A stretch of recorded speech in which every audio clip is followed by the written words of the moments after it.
Good day, viewers. Welcome to a new edition of 30 Minutes, the interactive program of Trust Television. I am Manir Dan Ali. My guest today is Dr. Usman Mohammed, who is better known by his initials of UG, the former managing director of the Transmission Company of Nigeria, TCN. And he's just been awarded, well, not just a few months, a PhD, and he is also a fellow of the Chartered Institute of Accountants.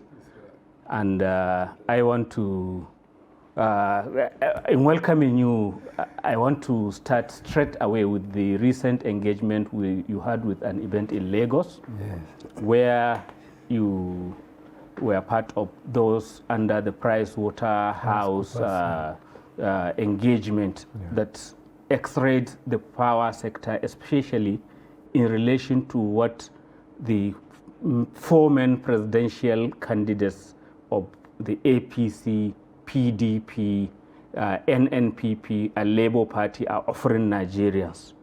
What's your verdict? What is your take on what they are offering Nigeria in the power sector? That's one of the very crucial, critical, and problematic areas of Nigeria. Thank you, Manir, and thank you, viewers. Actually, the program by PwC was on post-2023 power sector, post-2023.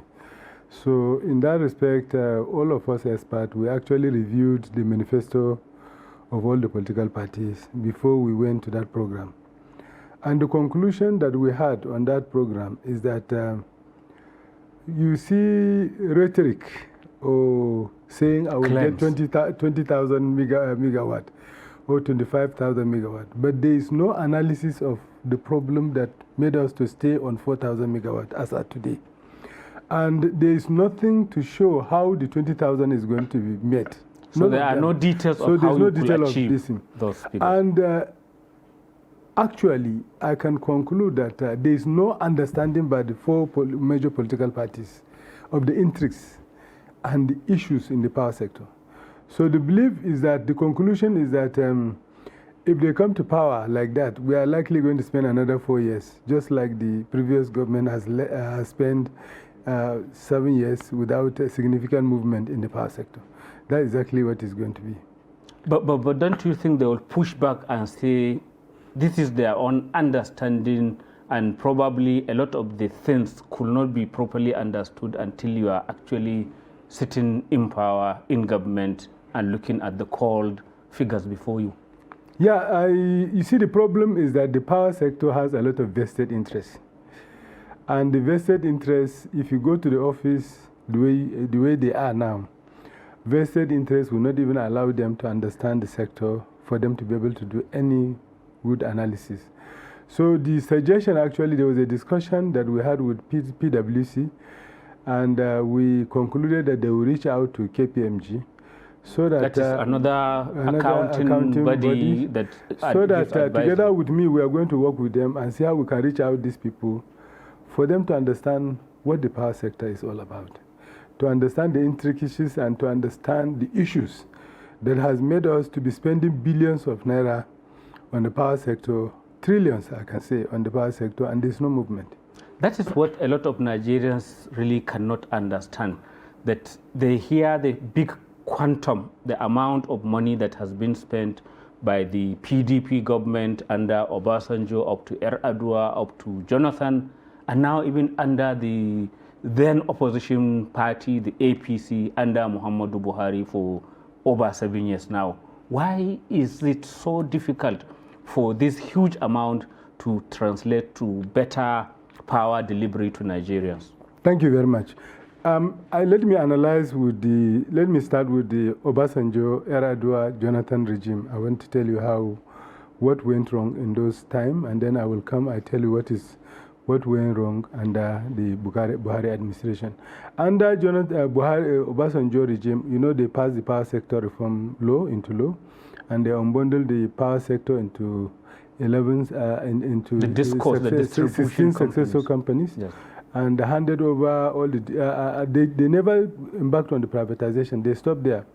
But the biggest investment that Obasanjo did in the power sector was the National Integrated Power Project. And that National Integrated Power Project that was embarked on by the Obasanjo regime, the problem with that project was that we embarked on a project without adequate study. No study was carried out.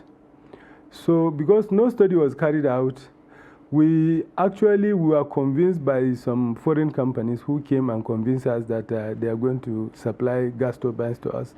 And then they said they are not even going to be doing installation. They will hand over to a Nigerian that was working with them, who will take the responsibility of the installation. So what we did basically, Manir, is that it's like you want to build a house and you are awarded a contract for somebody to build a house for you. And he did the roof and keep it for you when you have not started when the civil work was never started. That is exactly what we did with the NIPP.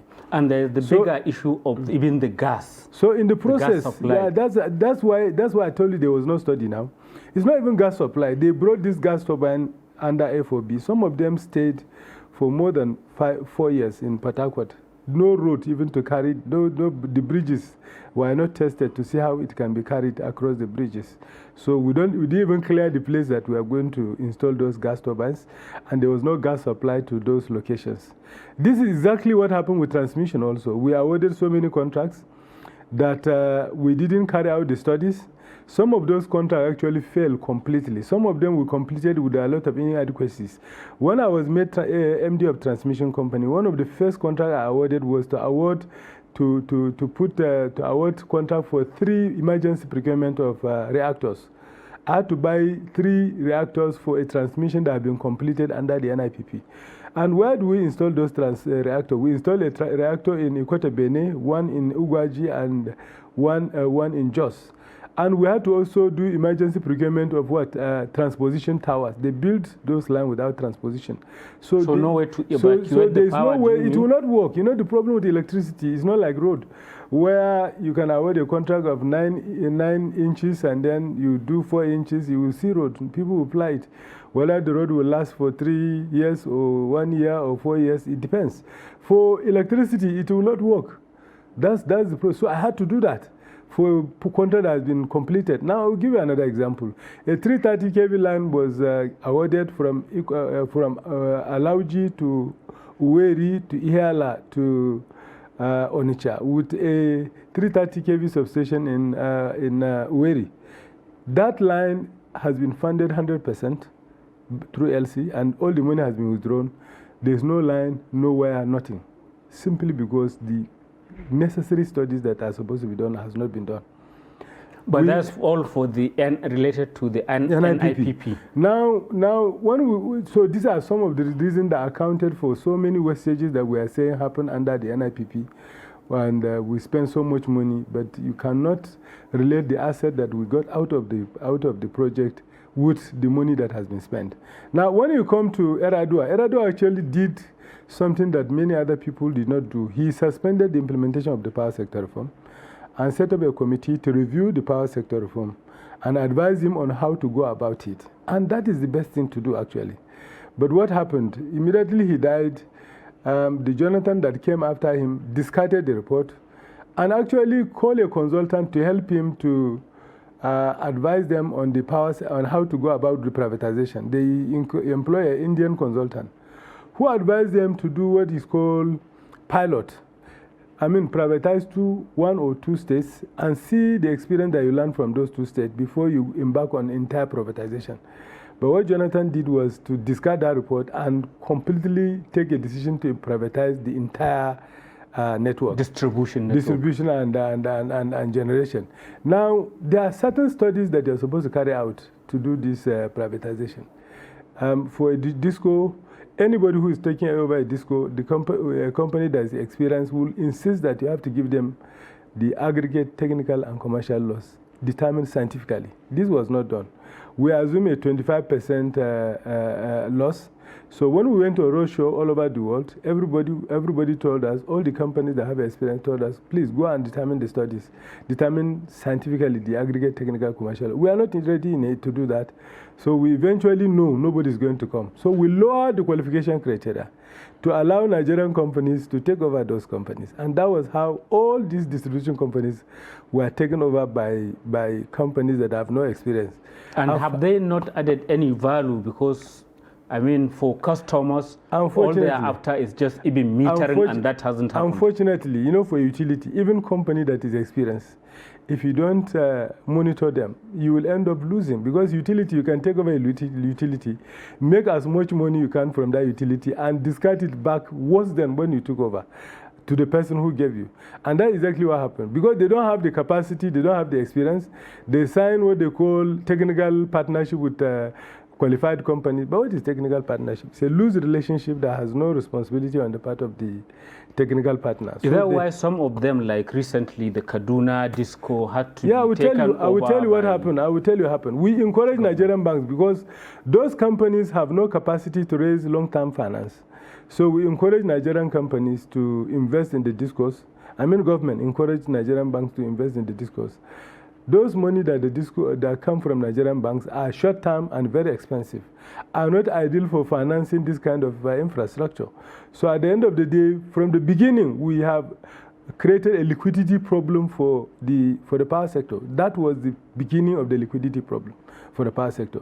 So at the end of the day now, you have people who have no experience, no capacity. Eventually, most of the company, yes, they have MDs that came from private sector, but the people that are running the distribution company are actually former NIPP staff.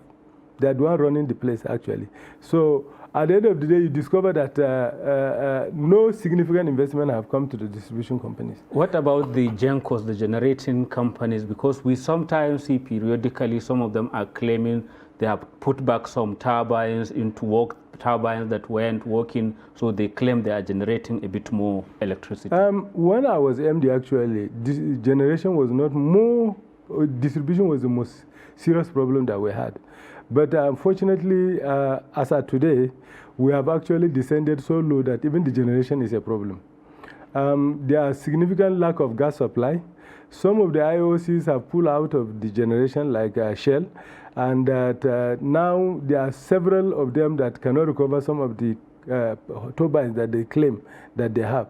So at the end of the day now, you see that sometimes we find it difficult to generate up to 4,000 megawatts. And then there's even the problem of going into new frontiers like the Mambila. So much talk about it, especially under this government, and it doesn't appear as if even the spade work will happen before the government Mambila, unfortunately, I was MD of TC, and throughout discussion of Mambila, they excluded me from the discussion of Mambila because everybody knows me. I will tell you the truth. So eventually, when China Exim Bank sent their consultant to come to Nigeria and review the project, the China Exim Bank sneaked and came and met me. And when they met me, I discussed extensively with them. And I discovered that there was no project, actually. There was no project. Manir, what is a project? Project is something that is financially viable. If you have a project that is not financially viable, that project doesn't exist. And nobody is going to put his money. I don't believe China Exim Bank is going to put money in that Mambila project. And I will tell you why. When we discussed with the China Exim Bank, what we discovered is that the tariff for Mambila is going to be 13 cents per kilowatt hour. You know that we have been making a lot of noise on Azura. Azura was about 10.4 or 11 cents per kilowatt hour. That is one of the generations. Yes, and we have been making a lot of noise because it's very expensive. So how do we have a hydro that is going to sell at 13 cents? Who is going to buy that energy, and how are we going to recover the money? That is the question. So in the review, what we discovered is that the plant factor of a hydro of a Mambila was very high. What this means that the percentage of water, if you are discharging the water at the same time for within the year, you would spend only about 20-30% the water has finished. So meaning you are putting a big generator that is generating less. So if you distribute that cost of putting that big generator to the tariff, I'm putting it in layman language, the tariff becomes very high. A hydro, the tariff of a hydro is supposed to be between 5 and worst case 6 cents per kilowatt hour. So now this is 13 cents per kilowatt hour. So I knew that this project will not fly. The China Exim Bank, they can be deceiving us and be doing whatever they, but it will not fly. So forget about what they talk about, that they have litigation with some people. There is no project. Because at 13 cents per kilowatt hour, it doesn't make economic sense for anybody to put his money there. That is a fact.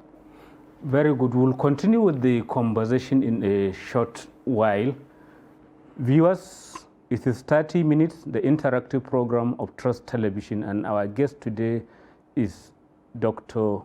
Usman Gur Mohammed, the former MD of Transmission Company of Nigeria and someone who knows a bit of the power sector, having also worked at the African Development Bank in a similar capacity. We'll be back in a while.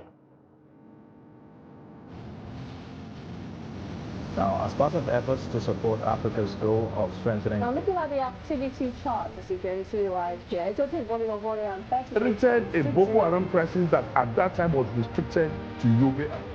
How secure that is? You can see security lane with blood. This is the road leading up to the... Or really, if you look at English School, you are looking at EPF, you are looking at their name. You are not looking at...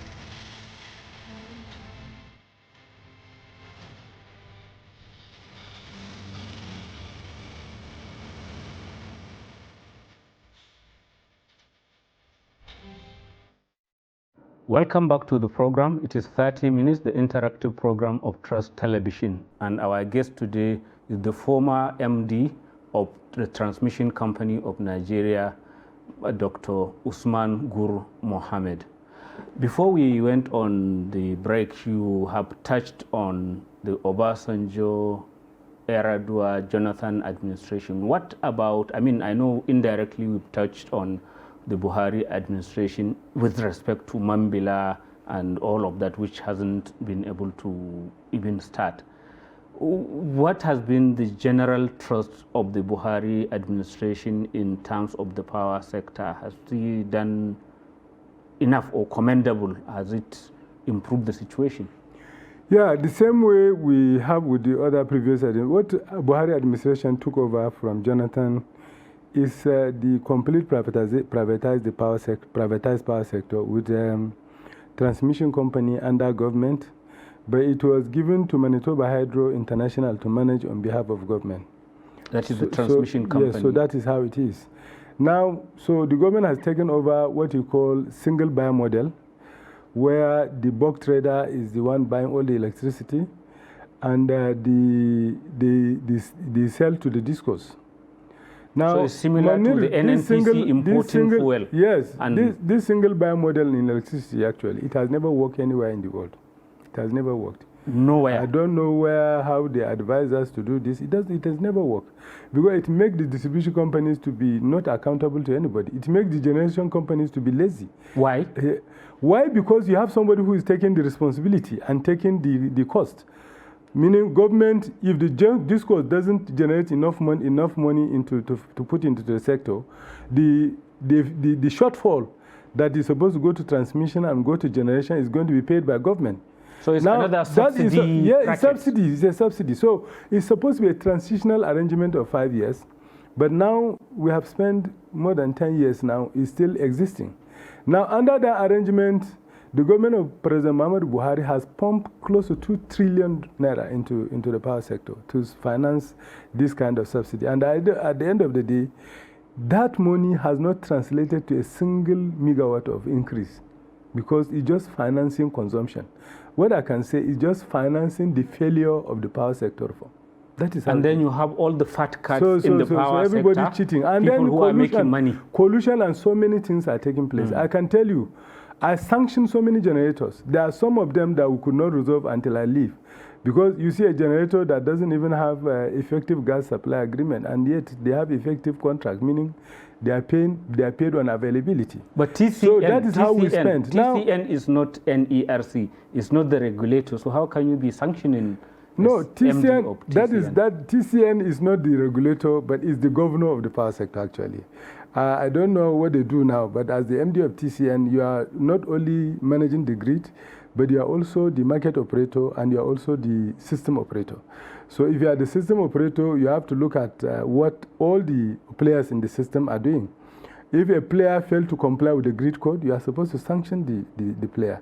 If a player is, you are the one issuing the settlement in the market. So anybody who claims something that he has not produced, you are supposed to sanction the person. In reality, the system operator and the grid operator are supposed to be separated. But before you separate it, you have to have what you call functional SCADA, meaning you have to have register of events that will show what all the players are doing on the power sector.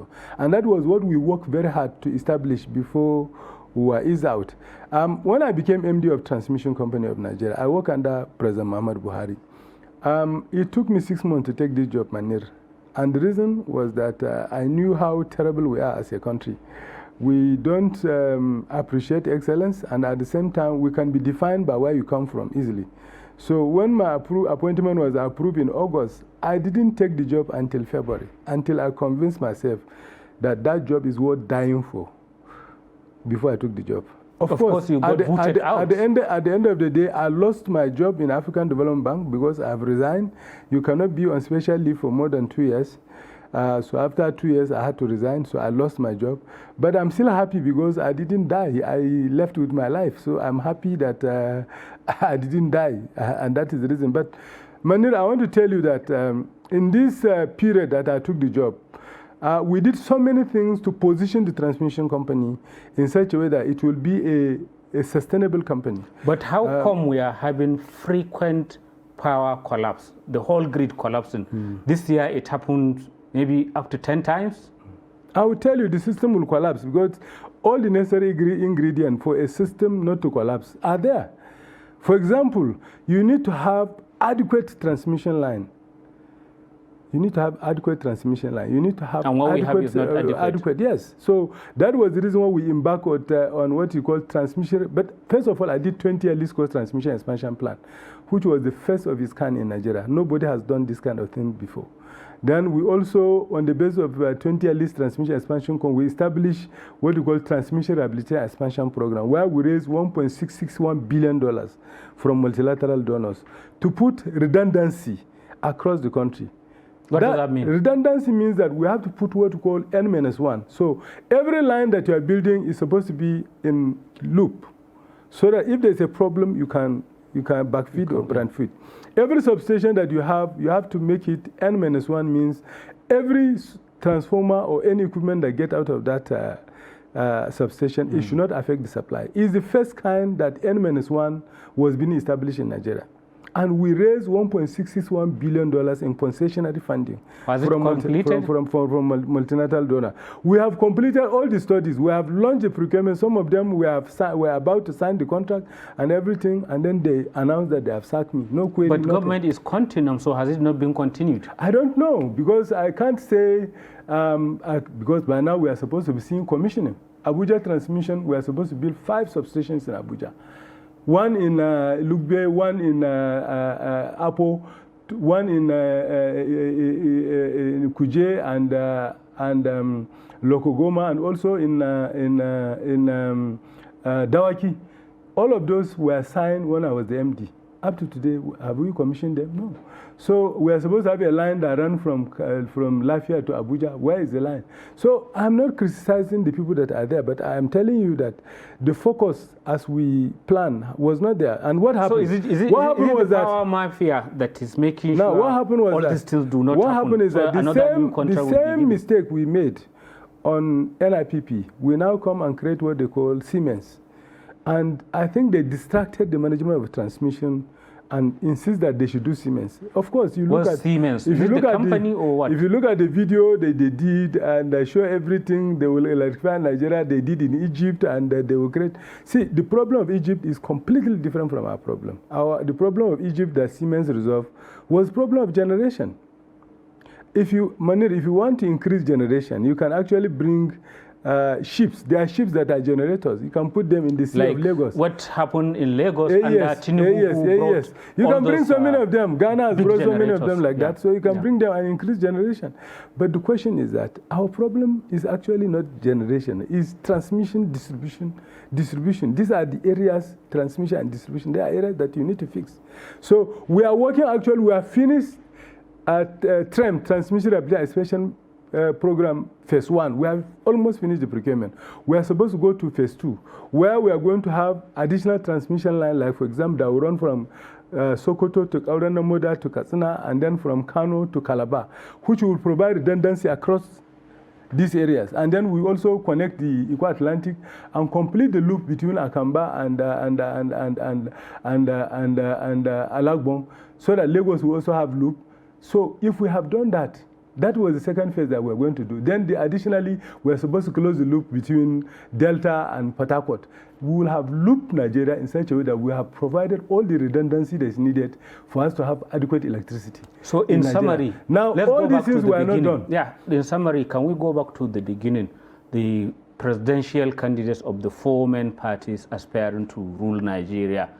What will be your advice if you are to meet them, since you are more or less criticizing their understanding of the problem? What should they focus on if we are to solve the problem? For example, if you look at some of them in that their document, for example, one of them wrote that they are going to issue... No, forget what they are saying, but you as an insider of the power sector, what will you think is the maybe 2-3 important things to focus and resolve in order to crack this nut that has number one, defied all solutions? They have to understand the power sector very well, understand distribution, transmission, generation. They have to understand that electricity is not like water, you don't store it. So if your transmission capacity is 4,000 and your distribution capacity is 2,000, your generation capacity is 4,000, you can only generate 2,000. So at any point in time, supply and demand must equal. So when you say system is collapsing because at any point in time, supply and demand are not equaling. And there are certain ingredients that you need to have. You need to have what they call spinning reserve. As at today, operate the grid without spinning the reserve. All over the world, if you want to operate a stable grid, in addition to have adequate redundancy, you need to have spinning reserve, you need to have adequate SCADA, and you need to have frequency under control, meaning all the generators must be on grid code. But if you look at our system now, all the distribution companies, most of them now, all the new lines that we are building are not in line with standard. Even those ones that are done under REA are not done in line with standard. They build line and they connect at 33. If you connect at 33, or you have a hybrid of 33 and 11 kV, what do you have? What you have is that the 33 kV breaker of TCN is the one that is primary breaker, providing protection for 415 lines. So it means that if there's rain, all these 33 breakers will go. And that means there will be instability. So there's no you can have stable electricity. So they need to understand all this. They need to also know that electricity, the power sector, is not like other sector where you can use to make corruption. The moment you want money from the power sector, you have failed. Thank you so much. It means that you have to have people who are incorruptible. You have to appoint them, incorruptible people. And you have to be, the president have to be the driver, meaning they have to be the person who will provide champion for the power sector. Otherwise, there's no way we can move forward. Thank you very much, Dr. Usman Guru Mohammed, former MD, Transmission Company of Nigeria, and former staff of the African Development Bank. We thank you for coming on the program. Thank you very much, sir. Thank you. Viewers, that is the end of this edition of the program. Keep a date with us.